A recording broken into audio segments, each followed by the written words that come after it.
Today I'm going to talk to you about illegal migration. Let's start with a little bit of context.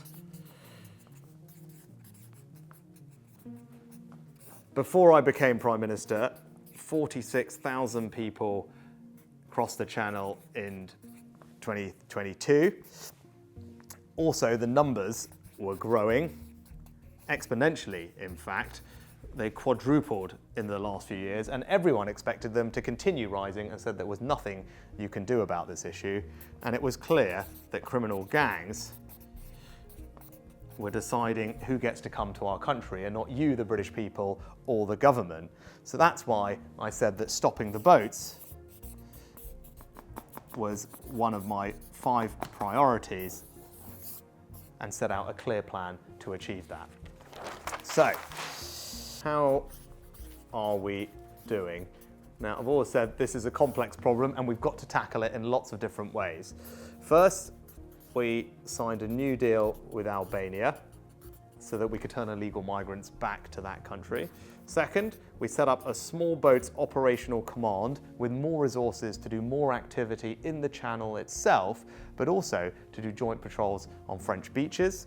And thirdly, we've done more enforcement here at home, but also doubling the budget of the National Crime Agency and increasing our overall enforcement activity. So what has all of that led to? Well, first, when it comes to arrivals from Albania, we've seen those come down by 90%.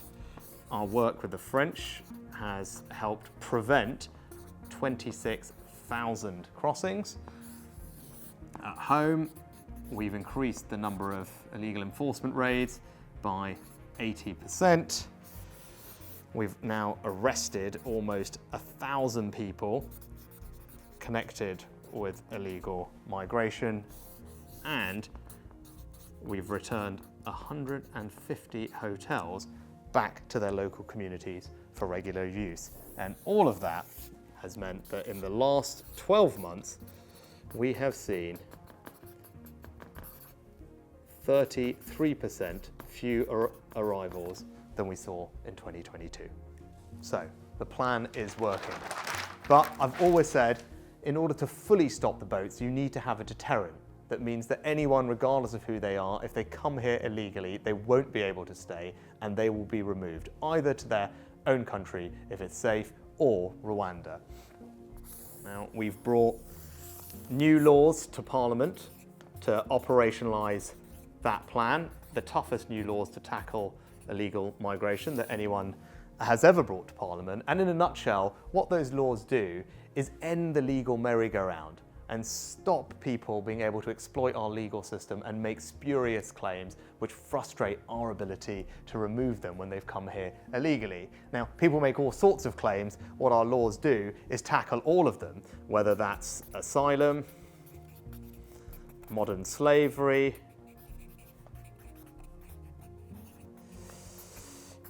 human rights, judicially review our decisions, or indeed try and claim that the Rwanda is not a safe country.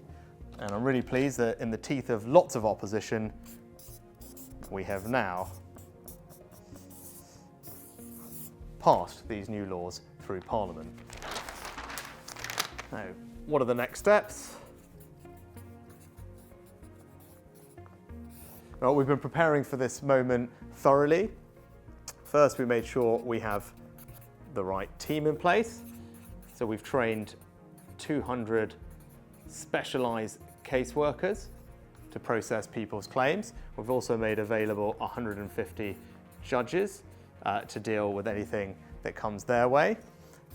We've made sure that we have places to detain people before they're removed. So we have over 2,000 spaces ready.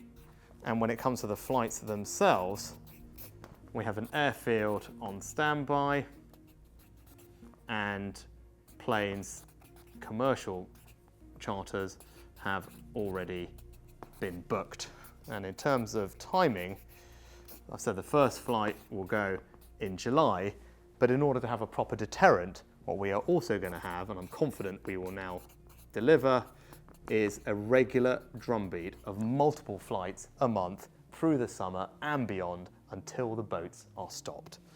Now, in contrast to all of that, Labour don't have a plan to tackle illegal migration. Worse, they would actually scrap all of these things, reverse the progress we made, and that's because they don't care about stopping the boats.